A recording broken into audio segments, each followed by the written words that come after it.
Olá, minha gente! Sejam muito bem-vindos e bem-vindas ao nosso primeiro episódio do Pod Café Público, com o nosso primeiro convidado muito especial, prefeito de Indiaroba, Adinaldo do Nascimento. O prefeito ele se encontra no seu segundo mandato na Prefeitura de Indiaroba, Sergipe, e a ocupação de agricultor, com muito orgulho, né, prefeito? O prefeito ele tem se destacado na sua gestão por uma série de iniciativas consideradas muito inovadoras na gestão pública.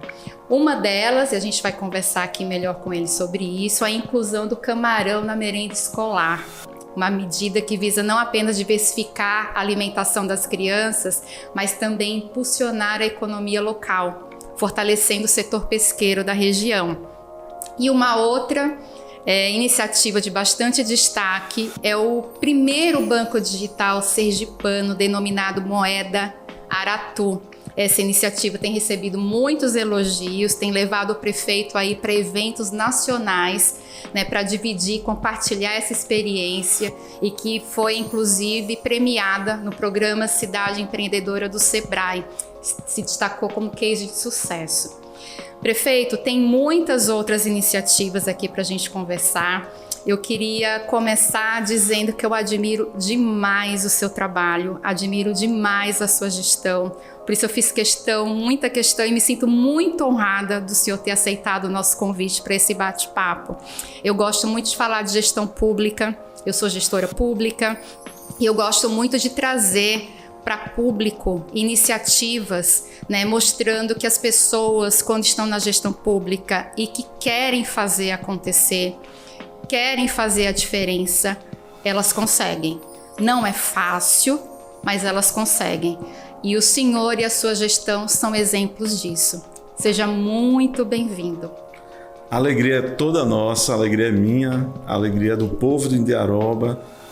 Muito grande, a gente que também é um admirador do trabalho que a senhora desenvolve. Portanto, é uma felicidade estar aqui representando o povo que tanto amo e a cidade linda que é a nossa cidade de Indiaroba, no sul de Sergipe, na divisa com o estado da Bahia.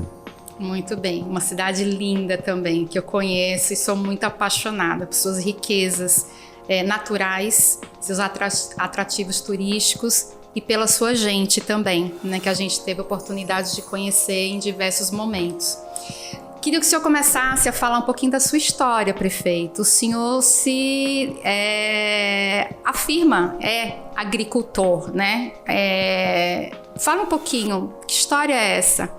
O sonho social, né, o desejo social de transformação, ele acontece na minha juventude, através do movimento estudantil, estudando na Escola Agrotécnica Federal de São Cristóvão. Eu sou técnico em agropecuária. A gente funda o Grêmio Estudantil e começa todo um amor pelo social, pelas causas sociais. E na luta pela terra, eu me identifico com essa causa e a gente participa de várias ocupações, de vários assentamentos. Inclusive, eu sou assentado em 1999, no assentamento Chico Mendes, até hoje assentado, tenho muita honra disso. E a comunidade começa a perceber a necessidade de um processo de organização mais formal. E a gente é candidato a vereador em 2000, nos reelegemos em 2004, passamos 8 anos como vereador e a comunidade pedia mais. E nós colocamos à disposição da comunidade um projeto de prefeitura, né, de prefeito, de comunidade ativa. Perdemos 2 eleições, entendi que o povo não estava compreendendo a mensagem, mas na terceira eleição foi muito forte. E aí então o então governador Jackson Barreto fez todo um movimento para que a gente se filiasse naquele momento ao MDB, e nós fomos candidatos, vencemos a primeira eleição e nos reelegemos, e tenho a honra de poder estar aqui dividindo esse momento tão especial com você. Que história, né? Que trajetória. Eu queria saber, prefeito, diante dessas iniciativas aqui inovadoras, né? Algumas, né, que a gente citou já aqui, o senhor tem esse espírito público, né? Então essa sua trajetória, ela traz muito o reflexo do que de luta, de resiliência, de entender as dores do povo e, por isso, lutar pelo povo. Como que foi para chegar? Hoje a gente está dizendo que a gente está, né, o senhor está terminando o segundo mandato com tantas conquistas já. Em que momento que o senhor disse, foi já desde o primeiro mandato, eu preciso fazer diferente, eu não posso me conformar, a gente estava falando antes, né, sobre essa caixinha que é a gestão pública, que nos limita tanto, com tanta regra, com tanta lei. Onde que veio aquele insight de eu posso fazer diferente? Se eu buscar parcerias, se eu buscar pessoas que pensem diferente também, podem me ajudar dentro da administração pública a fazer algo diferente.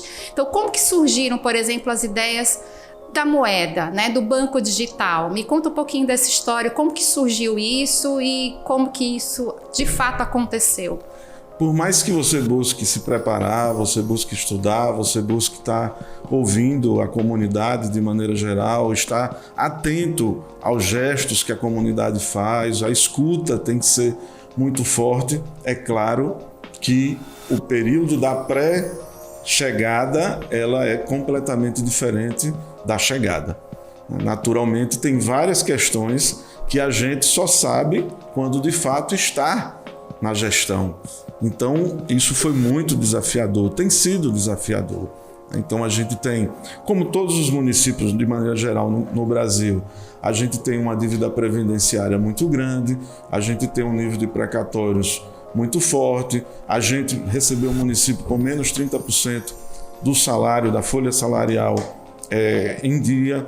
Tivemos uma folha de dezembro e na saúde e na educação nós tivemos atrasada, ou seja, aí eu poderia discorrer aqui durante muito tempo os diversos desafios. Mas a gente não podia se curvar a isso. Nós fomos fruto de uma luta permanente. É claro que a gente sabe que estar na gestão é uma responsabilidade muito grande, mas a gente precisava buscar através de parceiros, através de ideias inovadoras e sempre ouvindo a escuta do povo. E a gente começou a ter a certeza de que o que move o povo são as coisas muito simples. A gente percebeu, por exemplo, a nossa cidade não tinha um nome, não era identificada. As pessoas passavam, nós estamos ali na linha verde, o acesso de Salvador, Aracaju, Salvador, e não tinha um nome. E um belo pescador dizia, olha, o meu sonho é que a cidade tenha um nome e que dentro desse nome tenha um barco. Afinal de contas, é um símbolo da nossa cidade. E a senhora percebe que isso foi tão forte que, ao construir o nome, ao colocar o barco, esse mesmo pescador foi lá, lixou, invernizou, ele participou do processo de construção, ele se identificou porque ele fez o processo de escuta. A mesma coisa é o que acontecia na Feira Livre. A nossa feira era muito suja, muito desordenada, tudo muito misturado, e as pessoas pediam muito que a gente ordenasse isso. E como fazer isso sem elas? Tem que ser com elas. Então, a gente fez várias assembleias, várias escutas, buscamos parcerias importantes, como o Sebrae, como o Senar, são parceiros muito importantes para a gente, o SESC, a Fercomércio, a Universidade Federal de Sergipe, o Instituto Federal, o Governo do Estado, o Projetasse. Fomos buscando as diversas possibilidades para que a gente tornasse algo muito concreto, que eram transformar aqueles sonhos em realidade. E uma das coisas que mais nos inquietava era a saída de capital da nossa comunidade. Porque por mais humilde que ela seja, nós começamos a perceber que não existe cidade pobre, existe cidade empobrecida. As pessoas pegam as suas poupanças e levam para outros limites. E ao levar para outros limites, instintamente elas estão contribuindo com a receita dessas outras cidades. E hoje então, com e-commerce, com a possibilidade de comprar em qualquer lugar do mundo.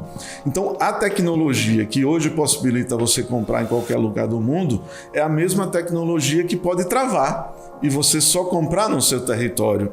Então os princípios da nossa moeda comprar no município, só pode ser comprada no município, ela é paritária ao real, porque é uma determinação do Banco Central, ela tem taxas administrativas, quando você compra um serviço, paga por ele, ou compra um produto, 2% vai para o Fundo Municipal de Desenvolvimento, então ele é obrigado a ser reinvestido e ela não pode visar lucro.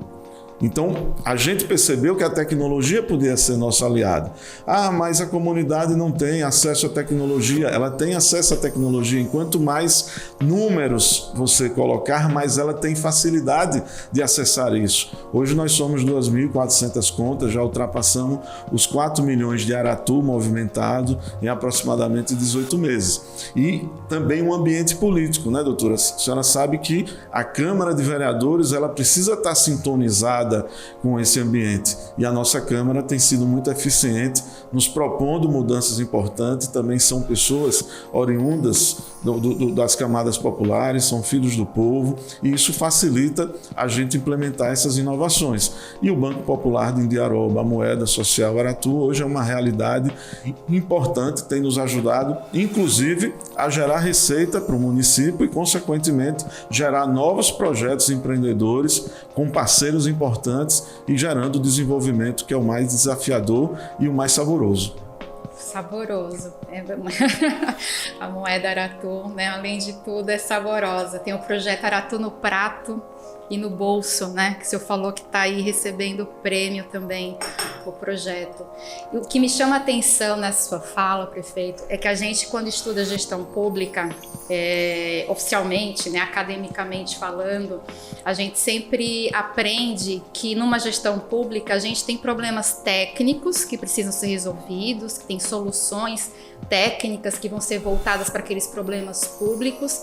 Mas se a gente não tem liderança, e tem problemas que são de liderança, que precisam ser enfrentados com essa visão de liderança, de articulação, de parceria. Então o senhor traz aqui na sua fala essa abertura para diálogo, para buscar ajuda. Eu não consigo fazer sozinho, então eu preciso de ajuda, porque fica muito fácil muitas vezes um gestor ou gestora dizer eu não posso fazer porque a administração pública é limitada, é congelada, né, por conta de tantas regras.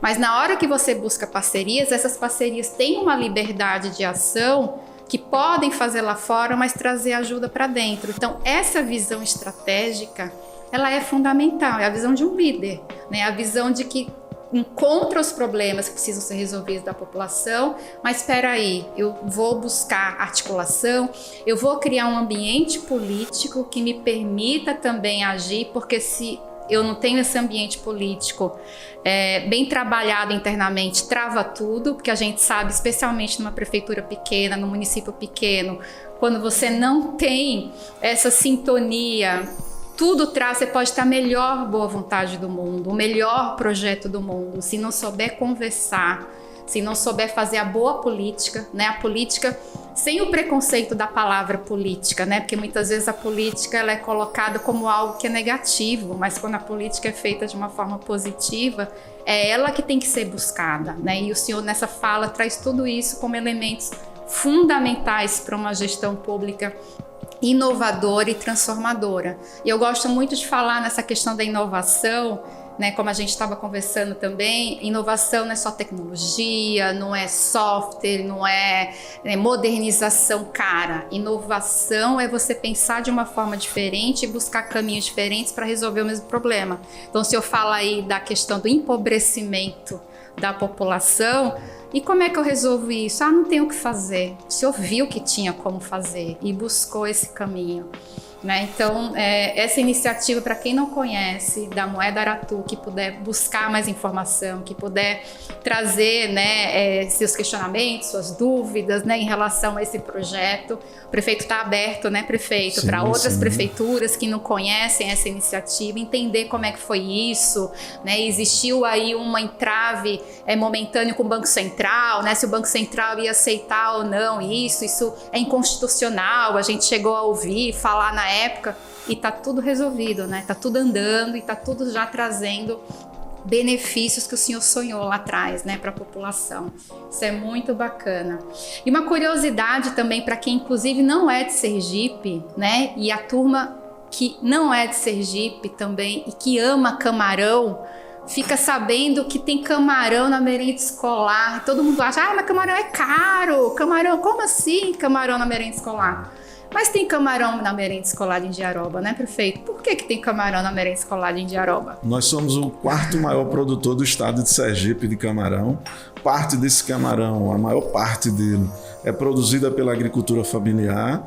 E a gente sabe as premissas, né, do Programa Nacional de Alimentação Escolar, o PENAE, as premissas de compras públicas, né? Então a gente precisava ter um ambiente também informal nesse sentido, né? Então uma unidade certificadora, a nossa unidade que a gente beneficia o camarão, ela é cifrada, né? Ela tem o Serviço de Inspeção Federal, os nossos agricultores familiares têm licenças ambientais e tem hoje o CAF, né? A antiga Declaração de Aptidão Pronaf e hoje Cadastro do Agricultor Familiar. Essas premissas dão um horizonte de possibilidade para que ele participe da compra governamental, sendo diferente e com um tratamento diferente. Então é feita uma chamada pública que só os agricultores familiares formalizados podem participar. E a gente começou a perceber que era necessário incluir essa proteína. Então, a nossa nutricionista fez um trabalho junto ao Conselho de Alimentação Escolar, fez o teste de acessibilidade. Isso tudo tem um caminho que foi percorrido. Então, não é assim, né? Então, a gente serve camarão, a gente serve o filé de camarão. Então são 2 quilos de camarão para produzir 1 quilo de filé, até para facilitar a manipulação quando chega na escola, para poder fazer com que risoto seja feito mais rápido. Afinal de contas, são centenas de crianças, adolescentes que precisam ser alimentados naquele determinado horário. Então isso foi sendo construído e a comunidade a gente tem uma vez por semana, não é todos os dias, mas também, inclusive, serviu como estímulo a estar na sala de aula, né? Eles não sabem qual é o dia que é servido o camarão. Que e no período pré-eleitoral, o nosso atual governador ele fez uma série de escuta nos municípios, né? E nós levamos ele a uma escola no momento da alimentação escolar, que estava sendo servido, né? Ele, então, deputado federal, Fábio Tidieri, e ele se encantou com aquele ambiente. Ele disse, eu preciso multiplicar isso aqui, né? E isso está no programa de governo dele, hoje já é uma realidade. Inicialmente iniciou pelas escolas de tempo integral, são 43 escolas, aproximadamente 20 mil alunos, que agricultores familiares do estado de Sergipe estão fornecendo camarão para a alimentação escolar do estado, o que para nós é muito importante. A gente está falando de um ambiente de socialização de riqueza. Por que o ribeirinho não poderia se alimentar, né, do próprio camarão que é produzido pelos seus pais? E naturalmente dentro de uma proposta de preço justo, naturalmente sendo todos os cuidados sendo colocados em prática, e graças a Deus hoje é uma realidade. Inclusive está acontecendo a Feira Nacional da Carcinocultura em Natal. Essa semana nós estamos com representantes lá em Natal e eles entusiasmados porque todos os estados estão querendo, no bom sentido, né, seguir o exemplo que Sergipe está seguindo e incluir o camarão na alimentação escolar das nossas crianças do Brasil. E é interessante porque tem a questão nutricional, né, que o senhor trouxe, e tem a questão do fortalecimento do setor pesqueiro do município, quer dizer, é mais uma iniciativa que vem e vem incrementar, né, a política de desenvolvimento local. E uma coisa curiosíssima que eu acho, que agora eu entendi o porquê, porque eu li que essa questão do camarão na merenda escolar estava combatendo a evasão escolar. E eu não sabia, tá, ok, todo mundo quer comer camarão todo dia, mas como assim? E aí o senhor falou, é porque não se sabe qual é o dia que vai ter camarão, não é todo dia. E aí isso fixa. E a evasão escolar é um problema público tão complexo que pode ter tantas causas que geram a evasão escolar, né? A gente fala muito, quando a gente fala de política pública, um dos problemas mais graves que a gente tem na educação é como fazer fixar, né, essa criança, esse jovem na escola, porque ele pode estar saindo porque ele precisa trabalhar e não consegue mais estudar, porque ele tem uma questão familiar e social e que precisa ser melhor olhada. Pode ser a falta de atratividade das escolas, e aí entra nessa questão da atratividade das escolas, por exemplo, a merenda escolar, né? Então, uma política de combate à evasão escolar, camarão na merenda escolar. Veja que loucura, né? Uma coisa que pode parecer simples, que pode dizer, né? Mas combate, né, tantos problemas públicos como a gente viu aqui, a questão nutricional, a questão da educação e a questão de desenvolvimento econômico, né, do município, com uma solução, com uma iniciativa. Muito bacana também. Prefeito, o senhor se destacou no evento Prefeitos do Futuro, né? Foi campeão em 2022. Fala um pouquinho dessa experiência lá desse evento. Um prefeito do município pequeno de Sergipe, menor estado do país, falando lá com um monte de prefeito do Brasil inteiro, de cidade grande, de metrópole. Como é que foi isso? Então, o Brasil hoje tem uma série de iniciativas bem bacanas, né? Uma delas é o Prefeitos do Futuro. Ela tenta colocar em evidência gestões que sejam ágeis, eficientes, transparentes, participativas, né? Tem uma série de princípios. Em torno de 450 lideranças nacionais participam desse processo, e nós fomos campeões em 2022 e fomos campeões agora em 2023. Foi agora também, fomos 2023. Bicampeões, né? Bicampeões. E para nós foi assim, algo muito importante, porque de fato é isso. A gente pode ser simples, a gente pode ser, né, de uma cidade de pequeno porte, né, porque o nosso povo é gigante. Então, né, o ex-governador Marcelo Deda costumava dizer, né, Sergipe é pequeno, mas o povo, né, tem um coração gigante. É ousado, né, e nosso povo é muito ousado. Então a gente também precisa ser ousado, né, ter essa capacidade de representá-los. Então as iniciativas, e a gente está numa sociedade que a gente precisa otimizar. A gente, quando, né, a senhora já colocou isso muito bem, quando a gente fala em inovar, ninguém está falando apenas em, né, não é só tecnologia, né, mas, por exemplo, a gente tinha uma galeria no centro da cidade com 8 salas que estava fechada. E a gente percebia que quando as empresas queriam se instalar na cidade, elas tinham uma dificuldade locacional. Então nós dialogamos com a Câmara, fizemos uma legislação e a gente fez um cowork, né? Porque a iniciativa privada também nos ensina muito. Né? A gente precisa ter essa capacidade de aprender, beber dessa fonte. Só para a senhora ter uma ideia, um registro, hoje nós temos 12 empresas nesse cowork e só uma empresa geram 60 empregos formais para a juventude e já anunciou mais 50 empregos. É uma incubadora. Uma incubadora, de exatamente. Né? Se eu disser à senhora aqui quanto isso custa, é tão pequeno, né, diante do resultado que, né, você pagar ali em torno de R$4 mil de um aluguel, empresas locais, empresas externas, né? Nós somos co-irmã de Londrina, no Paraná. E Londrina tem 2 irmãs, uma no Japão e uma aqui no Nordeste, que somos nós. E eles também nos ajudaram a se instalar aqui. Hoje, a senhora sabe que uma das questões importantes é você também ter o seu endereço fiscal, né? E o cowork traz essa possibilidade, essa segurança. E a gente transformou isso também em resultado financeiro. No primeiro momento, através de impostos, e agora já gerando oportunidades de trabalho. Então, essas questões, elas estão muito sensíveis a quem está, por exemplo, coordenando o Prefeito do Futuro, coordenando os programas de prêmios do Sebrae. Eles estão antenados. Quem tem essa sensibilidade? E graças a Deus a gente tem tido, né, naturalmente, no primeiro momento não se busca um prêmio, não é isso que a gente, né? A gente, exatamente, ela é uma consequência. O que a gente quer é que o nosso povo esteja feliz, que o nosso povo esteja caminhando junto, sempre no rumo do desenvolvimento, tendo o princípio, né, ambiental. Nós temos um ativo, a senhora conhece muito bem a nossa cidade, né? O nosso município. Então, esse ativo ambiental, ele é de um legado, de uma responsabilidade de outras gerações. 60 quilômetros de manguezais. É extraordinário. E assim, é impressionante como, a senhora sabe, nós estamos a 30 centímetros do rio, né? O nosso nível elevado, né? E graças a Deus, esse equilíbrio também tem permitido que a gente tenha, né, choveu já mais de 2.200 milímetros esse ano. na nossa cidade, né? E graças a Deus, sem nenhum desequilíbrio que traga transtorno às pessoas, traga transtorno ao ambiente.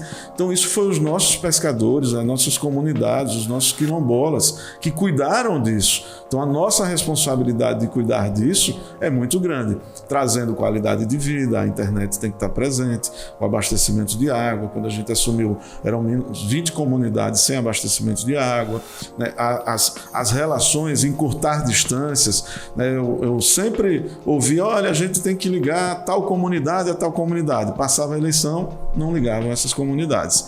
E hoje a gente foi lá e fez esse ligamento, encurtou as distâncias, fizemos com que a Coparatu, ela faz com que as comunidades dialoguem, porque também, infelizmente, tem tipo de gestores que não quer que as comunidades se conversem.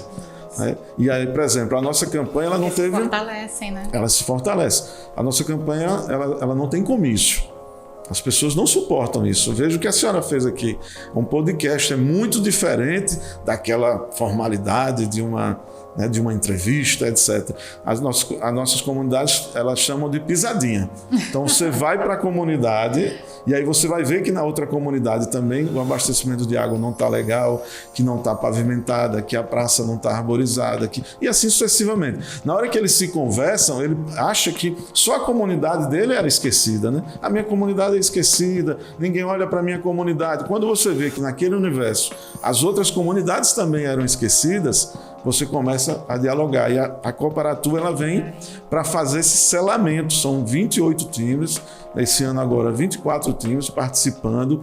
Né? Quando os times de futebol não tem aqueles banco, Caixa Econômica, BRB, né? Tem os vários bancos fazendo a propaganda. Né? E os bancos que estão nos assistindo, vê se dá um apoio aqui cultural, né? Para o podcast. O nosso está lá, Banco Popular de Indiaroba, a moeda Aratu, a moeda dos indiarobenses. Então é emocionante, né? É sensacional. Prefeito, tem uma frase que eu pesquei aqui que o senhor falou numa conversa, acho que foi lá no próprio Prefeitos do Futuro, que até me emociona. O senhor falou assim, nós que somos líderes, escolhidos pelo povo, temos que ver aquilo que ninguém vê, interpretar os sonhos e os desejos e as vontades do povo, transpor para a nossa assessoria, né? Mas a nossa equipe tem um limite lá na base, limite que não é pequeno, por isso nós precisamos buscar as parcerias. Então, essa visão da responsabilidade de ser escolhido pelo povo, enxergar, traduzir, interpretar esses sonhos, esses desejos, especialmente dessa trajetória de vida que o senhor traz. Então, essa coisa de sentir a dor, né? Ter sentido a dor, então entende a dor do outro, a empatia ela é muito mais forte, né? E entender que sozinhos vocês não conseguem nada, né? Então, buscar essas parcerias para a realização desses sonhos. Essa visão de liderança, sabe? Que eu admiro demais e que eu quero, né, sempre estar ressaltando aqui. Tem uma outra coisa que eu queria que o senhor falasse também, que a gente estava batendo um papo também, falando sobre a importância da valorização dos servidores públicos, né? Muitas vezes servidores públicos que estão estigmatizados, que não querem trabalhar, os que são concursados só estão esperando a aposentadoria. Eu vivi isso de perto também, eu já estive numa prefeitura, já fui secretária, já trabalhei com profissionais que eram concursados, que eram servidores de carreira, e eu vi muita gente querendo fazer acontecer, fazer a diferença.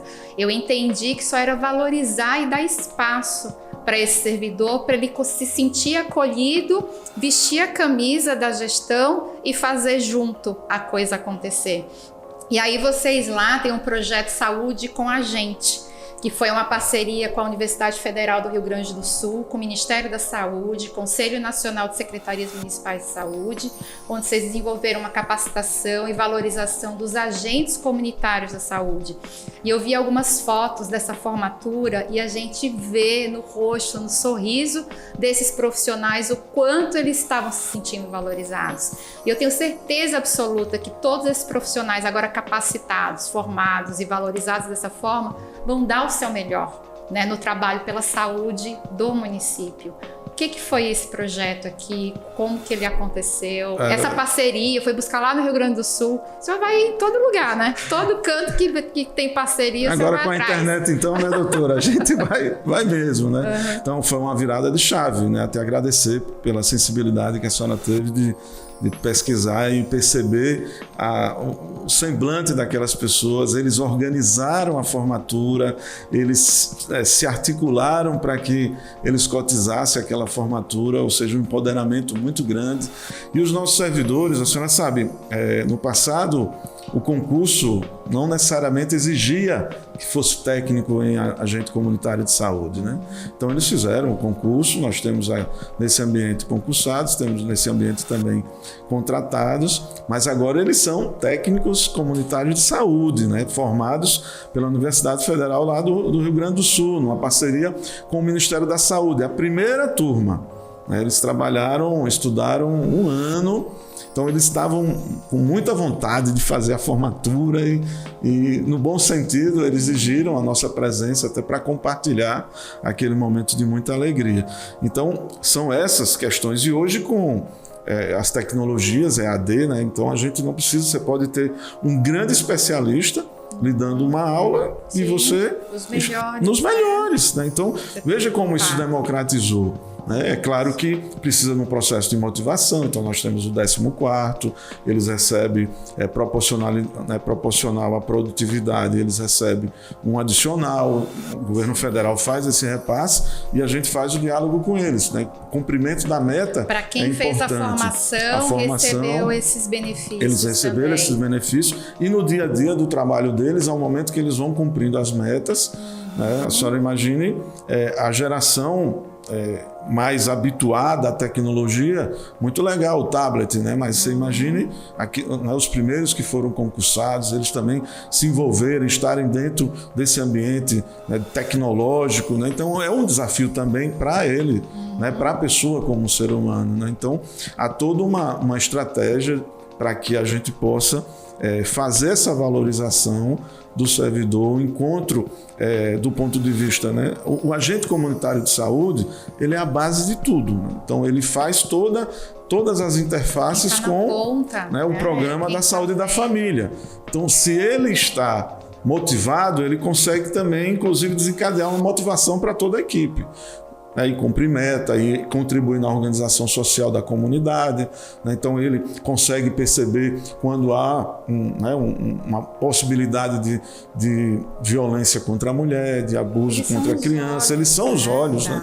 Então ele tem essa sensibilidade, né? E eu quero aqui agradecer a eles que passaram, né, todo esse período estudando e que hoje são técnicos e agentes comunitários de saúde, e que é a primeira turma e que a gente espera que, sem dúvida, vai ser exemplo para milhares de turmas. Aberto do Ministério da Saúde que vocês aderiram, ou foi uma coisa que começou do zero? Só para quem quiser também, tiver interesse, prefeituras. A nossa comunidade, ela é muito rica, né? Quem quiser fazer também. Ela é muito rica, porque nós temos 15 assentamentos da reforma agrária, nós temos um quilombo, né, que é o Quilombo do Esterro, nós temos comunidades ribeirinhas, nós temos marisqueiras, né, as nossas catadoras de Aratu são 350 famílias, e nós temos a fruta símbolo do estado de Sergipe, que é as catadoras de mangaba, né? A mangaba, nós somos o maior produtor de mangaba de Sergipe. Então, isso é um ativo, né, doutora? Então, na hora que os técnicos do Ministério da Saúde observam, mas que lugar é esse? Que riqueza é essa? Né? Vamos entender, vamos dar uma oportunidade. E aí eu aprendi muito com os meus eleitores, né? A forma como você pede, né? Ela muda tudo. Mas como é que você pede? De que forma você se apresenta? Né? E os meus eleitores sabem pedir, então a gente faz o que não pode, né? E esse foi um exemplo. A nossa equipe de saúde, quero também estender o nosso agradecimento, né, à Secretaria de Saúde. Foi uma grande inovação, muito bacana, a universidade. O nosso muito obrigado aos professores que se desafiaram, né, lá no... O Brasil é continental, né, doutora? Então, realidades são realidades infinitas, bem diferentes, né? E hoje é um sucesso. falar nas catadoras, né? Vocês têm um projeto lá, Mulher Empreendedora, Agricultoras, Marisqueiras, né? Do PAI, do Programa Alimenta em Diaroba. E aí eu vi também imagens dessas mulheres, também do sangue nos olhos, né? Daquela força dessa mulher em Diaroba, que o senhor já falou um pouco, né? Da riqueza desse povo. E esse projeto? E esse programa Alimenta em Diaroba, essas mulheres, a força da mangaba, das marisqueiras. Então, nós temos um ativo muito especial. Nós temos uma estratégia também muito interessante, que é o Fundo Municipal de Desenvolvimento, onde todo mundo que trabalha na cidade, seja uma empresa, uma construtora, ou seja, uma prestadora de serviço, 1% vai para esse fundo. E quando a gente faz as compras... Há quanto tempo tem esse fundo? Desde 2018, o fundo. O fundo ele já fez coisas bem bacanas, como ali pós o período da pandemia, a gente fez um Fomenta, que incentivou 40 empreendedores da comunidade, foram selecionados, receberam um aporte de recursos. Então, quando tem um volume considerável, que dá dentro do planejamento para fazer uma ação inovadora, a gente discute coletivamente essa ação inovadora e nós discutimos 2 ações inovadoras com esses recursos, né? Uma foi o PAI, o Programa Alimenta em Diaroba, que nós estamos desafiando o governo federal. Em que sentido? Quando você faz um programa nacional, como é o PAA, o Programa de Aquisição de Alimentos, que é extraordinário, como assentado da Reforma Agrária, eu participei vários anos do PAA, né? Compra de quem produz, entrega a quem trabalha com insegurança alimentar e, consequentemente, a essas famílias. Ele gera crescimento, porque ele está em real, né? Então ele vai, né, para Umbaúba, ele vai para a Estância, ele vai para Aracaju, esse recurso ele circula e atende bem ao governo federal, que é nacional, né? Então ele circula todo mundo. Mas o município ele pode ser mais potencializado. Então a gente criou um PAA municipal, que é o Programa Alimenta em Diaroba. Fizemos o lançamento, 73 agricultores e marisqueiras, catadoras de mangaba foram vencedores, e aí nós temos ali uma média de 2.500 aratus para cada família que entrega mensalmente. Uma média de 500 aratu mensal, 400 aratu mensal em produtos, que entregam a 400 famílias, a 4 organizações da sociedade civil que trabalham com segurança alimentar, igrejas, associações comunitárias. E aí o que é interessante, né? Nós temos um município muito rico, uma região citrícola, nós somos o maior produtor de tangerina de Sergipe, produzimos muita laranja, frutas e a região marisca. Então, os que produzem fruta manda para a região marisca, né, que produz mariscos, e a região que produz marisco manda para quem produz frutas. Uma riqueza extraordinária. Né, teve entrega lá no assentamento Bom Jesus, o CRAS informando que é algo muito, mas muito emocionante. E eles recebem mensalmente. Nós queremos provar que aí vai gerar desenvolvimento. Que a senhora perceba, né, quem está nos assistindo, esse recurso não pode sair do município. Então ele fortalece o comércio, ele faz com que também o consumidor comece a questionar, mas está mais caro do que a Estância, está mais caro do que Umbaúba, vamos trabalhar para diminuir esse valor. E as mulheres empreendedoras, nós fizemos uma parceria bem legal, a Secretaria de Estado da Mulher, a Secretaria de Segurança Pública, a Secretaria do Trabalho participaram, a Diretoria de Economia Solidária, e eles fizeram, o Senar participou, o Sebrae participou. Então, nós lançamos para que as mulheres pudessem fazer um financiamento. De que maneira é? A Câmara aprovou um microcrédito. Então, elas têm 6 meses de carência, elas são 10 parcelas mensais, sendo que essas 10 parcelas mensais, as 9 sendo pagas em dia, a 9ª o fundo paga, a 0,99% de juro. Então, as mulheres se cadastraram e 17 mulheres defenderam o seu projeto para essa banca. A senhora precisa ver o grau de emoção no final do dia dessas pessoas que participaram. Elas ficaram extremamente encantadas com a história daquelas mulheres, com a forma como elas organizam o ambiente familiar, um ambiente emocionante. E aí nós entregamos um financiamento de 3.000 aratus, vezes 17, 54.000 aratus foram investidos nessas mulheres. nessas mulheres. E aí, vocês já perceberam qual é a lógica. Elas só podem fortalecer o comércio delas, né, a fachada. Então ela vai, quem vai fazer a fachada vai ter que ir na prefeitura, emitir a nota fiscal, ele vai receber em Aratu, então a prefeitura recebe o ISS do serviço daquela fachada, ele só vai poder comprar a tinta numa casa de material de construção da cidade. E aí a gente quer mostrar, né, isso naturalmente as fundações vão se interessar, quem está fazendo doutorado, mestrado, está se interessando para medir isso, né, doutora? E aí perceber, de fato, uma moeda local, ela consegue ter capacidade de dinamizar um comércio. E aí a gente brinca, né? Quando eu estou nas reuniões com os prefeitos, eu disse, olha, aumentei 100% o número de laboratórios clínicos da minha cidade. Tinha um, agora tem 2.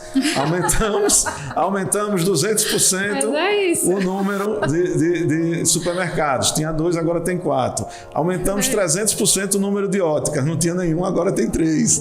São metas, né?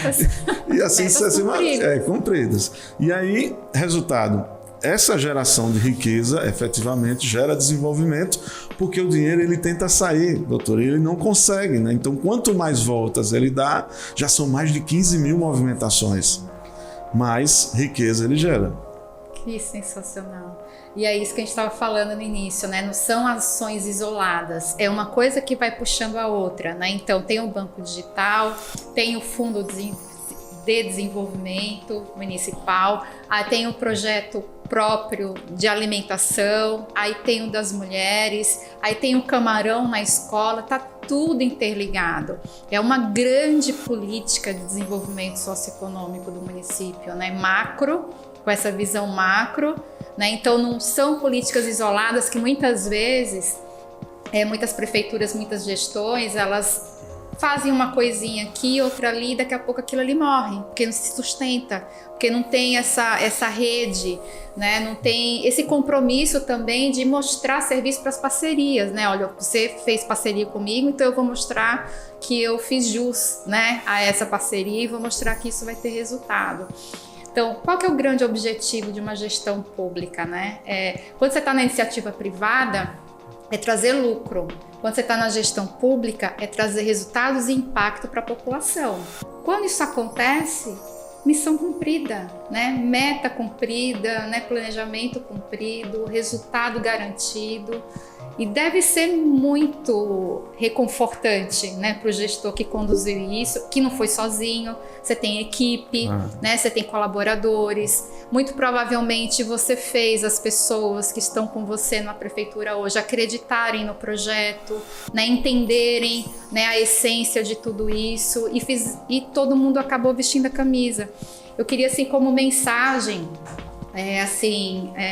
final, né, assim, fechando aqui a nossa conversa, em relação a essa questão do espírito público, né, é uma tecla que eu quero bater bastante, sabe, prefeito?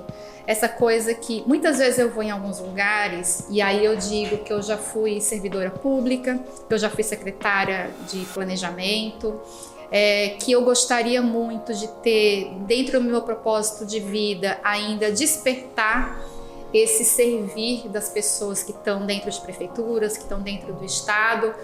Muitas já cansaram, não encontraram espaço, não encontraram propósito dentro dos seus espaços, né, de trabalho, na educação, na saúde, na assistência social, enfim, em diversas áreas. Mas é a partir do momento que existe uma liderança que dá espaço, que forma, que qualifica, que mostra o que está por trás daquilo, que não é uma questão só eleitoreira, que não é uma questão, eu vou passar e isso fica, eu estou deixando o meu legado.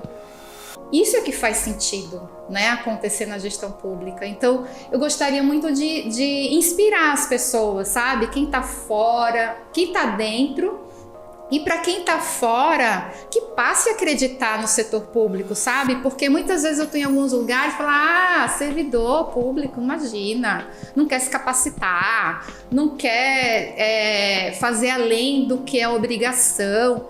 É mentira, tem muita gente querendo sim, sabe? Eu falo muito que eu sou essa experiência própria, né? De que quando entrei no serviço público em 2009, numa prefeitura, Eu cheguei ali sem conhecer nada, sem entender o que era uma licitação, sem entender o que era um orçamento público, sem entender, nossa, a licitação demora isso tudo. Meu Deus, como demora, como é longo esse tempo, por isso que as coisas não andam, por isso que, né? E aí você lá dentro, você vai entendendo como as coisas funcionam e quais são as possibilidades. Aí você começa a olhar para fora. Não, mas dá para fazer isso. Tem quem faça. Eu posso fazer aqui também.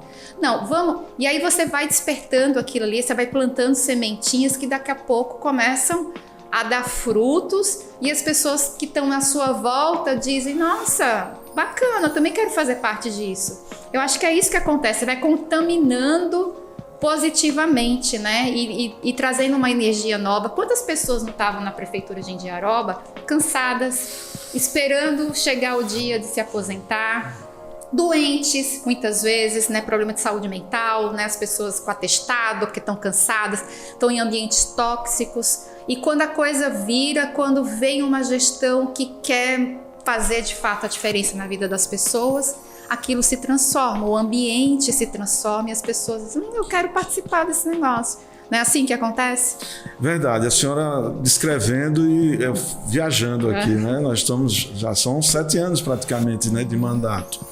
Então, por exemplo, o setor de compras, a senhora foi muito feliz. Se o setor de compras falhar, tudo falha. E aí a gente indicou um gestor de rede para ser o gestor do setor de compras. Internet, rede, esse cara entende de agilidade, né? Pelo menos ele tem que cumprir os prazos, né? É claro que hoje ele fez gestão pública, então que é outra coisa muito interessante, né? Eu sou muito feliz porque a equipe, ela se formou, ela fez graduação, quem não tinha, ela fez pós, ela fez mestrado, né? E olhe, assim, nós, os municípios brasileiros, aqui para nós e para o mundo, né, pagam muito mal. Né? É muito baixo o salário, né? O nível salarial é muito baixo. Se não houver amor, dedicação, propósito, não fica. Né? Então, isso é a primeira coisa. Então, por exemplo, parabenizar os meus secretários. O nosso secretário de planejamento, ele fez gestão pública. O secretário de administração fez direito, especialização, buscou. Crescer, o nosso procurador, ele está fazendo mestrado. Então, e assim, olha, busquem o melhor, invistam, façam, né, desse ambiente aqui, porque é algo muito gratificante. Né? Imagine para um técnico de futebol quando ele está num nível e o jogador dele é contratado para um time mais forte. Né? Então, a gente tem perdido muitos servidores para times mais fortes, para cidades mais importantes, para cidades do ponto de vista... É o preço, né? E aí a gente diz, olha, vamos formar mais gente, vamos formar mais gente para poder ter mais gente. Então, a gente tem essa felicidade. É claro que nós estamos em um grupo social. Né? E a senhora falando e o filme passando. Nós estamos mais doentes. Né? Principalmente depois da pandemia. Né?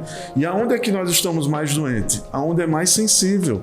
A nossa inteligência emocional, ela houve um desequilíbrio. Né? Não dá para achar que o mesmo servidor que passou pela pandemia na área da saúde, ele é o mesmo de antes da pandemia. Ele não é o mesmo. Então, nós estamos tendo que se desdobrar. Essa compreensão.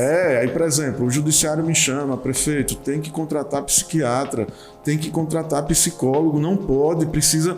Ou seja, os poderes estão se conversando no sentido de dizer, olha, tem algo acontecendo de forma diferente.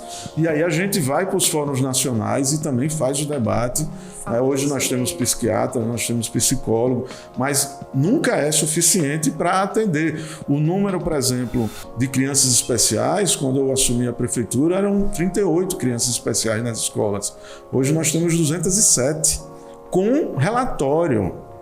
Né? E aí a senhora sabe, a gente acha que está humanamente sem um problema de saúde e quando acessa o serviço de saúde, diagnostica. É muito legal que a gente, né, quanto antes a gente diagnosticar. O Senar, por exemplo, eles têm uma carreta para o câncer de próstata.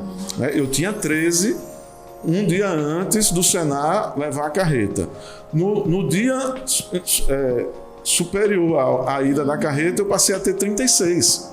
E aí tem que ter carro, tem que ter acompanhamento, tem que ter... Então, o meu serviço praticamente triplicou em 24 horas, doutor. Né? E aí, resultado, mutirões como o governo do estado está fazendo são muito importantes. O Sergipe Opera Sergipe, né? É muito importante. Nós já operamos mais de 100 usuários nossos. E aí o servidor também ele é atingido. Ele recebe, o frontal, né? Ele recebe essa sobrecarga. Né? E naturalmente, como todo tecido social, tem os bons e tem os ruins. Me incomoda, eu tenho muito orgulho de ser político. Todo político é ladrão, todo político é isso, todo político não é. Né? Todo policial é honesto? Não. Todo professor é bom? Não. Né? Ou seja, é claro que tem profissões mais sensíveis, né? Quem tem coragem de falar de um professor, né? Ele não tem coragem, ele não está bem. Mas todo tecido social tem esse problema. E quando a gente entende isso, a gente vai para as particularidades. Tem realmente aquele que precisa de ajuda, tem aquele que fez o concurso porque foi uma oportunidade que apareceu, mas ele não tem um engajamento. Só que o interessante é que quando a equipe vai fazendo a roda girar, essas pessoas também começam, né? De alguma forma, elas... O que é que eu estou fazendo aqui? Né? E a nossa comunidade, que aí é algo também muito interessante, né? A experiência do usuário. Né? Como é que a pessoa chegar a uma unidade de saúde? A senhora sabe que existe, né? Ao chegar aqui, eu fui super bem acolhido. Então, eu não tenho problemas? Tenho vários. Mas ao receber esse acolhimento, eu já me preparei, né? Já fiquei menos tenso para o podcast. Já é outra. A experiência do usuário é algo muito importante e que a gente tem dialogado muito com os nossos servidores, com a nossa equipe, para que esse atendimento seja humanizado. Ele não pode sair dali sem ter resolvido. E ele precisa compreender que se não foi resolvido, o porquê não foi resolvido, né? Qual foi a trava que aconteceu? A transparência. Né? E aí ele sair dali da repartição dizendo, olha, eu fui lá, não resolveu, mas não resolveu por isso, não resolveu por aquilo. Né? Os ambientes dos canais, eu estou prefeito de uma cidade de 20 mil habitantes, então a população ela tem acesso direto a mim, né? Desde uma solicitação de um exame que foi encaminhado e não foi feito, a um tratamento muito mais complexo. Mas eu preciso ter a sensibilidade que naquele momento, aquele exame simples é o mais importante para ela. Sim. E eu preciso fazer com que ela se sinta bem, acolhida. E aí a primeira coisa que ela vem é dizendo, olha, o SUS demora muito. Nossa, mas vai demorar demais, prefeito. Não é bem assim. Quanto tempo tem que ser feito? E outra coisa, 30% dos exames que a gente encaminha, por algum motivo a pessoa não vai fazer um exame. E aí quando ela volta ao médico numa nova crise, os exames são pedidos novamente. Então, esse ambiente ele tem que estar sendo estudado o tempo todo, em todos os sentidos. Muito bom. Prefeito, muito feliz mesmo. E aí, só assim para a gente fechar, né, seu raciocínio em relação a isso, essa sensibilidade que tem que se ter, que o atendimento da ponta, ele é fundamental. É como o senhor colocou aqui, né? A gente sonha, interpreta os sonhos e tem que entender lá na ponta quais são as necessidades.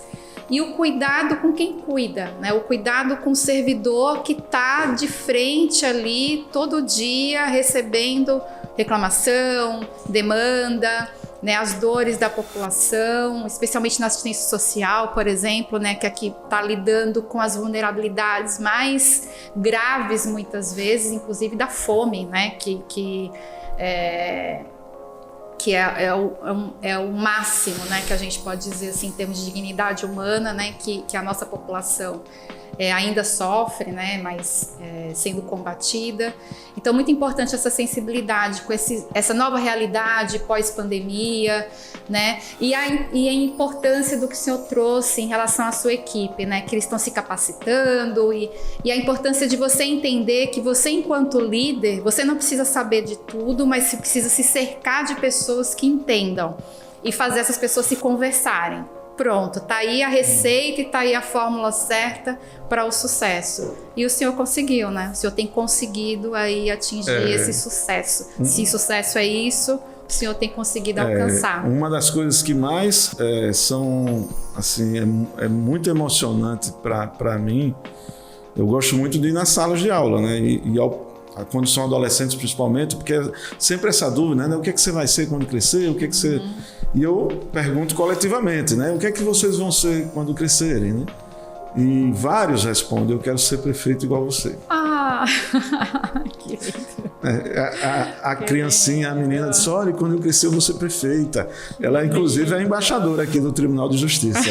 Ela está fazendo aquela propaganda da vacina, né? Sim. E aí, no dia da inauguração do CRAN, que também é uma parceria, né, com o Tribunal de Justiça, doutora Gilmar, então ela foi para a inauguração. E ela percebeu a adolescente com espírito de liderança, né? E aí ela foi se apresentar, e aí ela perguntou, o que é que você quer ser quando crescer? Eu vou ser prefeita. Ai, que linda. Então, aí pronto, aí né? você tem a prova viva de que o seu trabalho impactou a vida de alguém, né? E se você impacta a vida de uma pessoa, com o que você faz já é suficiente. Imagine quase 20 mil pessoas aí. E eu quero encerrar dizendo o seguinte, é o que a senhora faz. A senhora impacta a vida das pessoas, a senhora já faz vários projetos extraordinários e a senhora topou mais um desafio. Né? Então a senhora é inquieta, a senhora está o tempo todo buscando. Sou sagitariana, né? Como o senhor. Exatamente. E a gente tem essa característica, né? Então, eu estou muito feliz em poder ter estado aqui. E quem assistiu em casa, quem está assistindo, né, em algum momento, porque é uma revolução, né? A internet. Que possibilidade extraordinária. Não sabe onde isso aqui vai parar, não sabe, né? Seja impactado, tenha propósito e pode ter certeza que algo que não tem preço é a felicidade, você vai ser feliz e a busca dessa felicidade muitas vezes não está nas riquezas materiais, às vezes até atrapalha.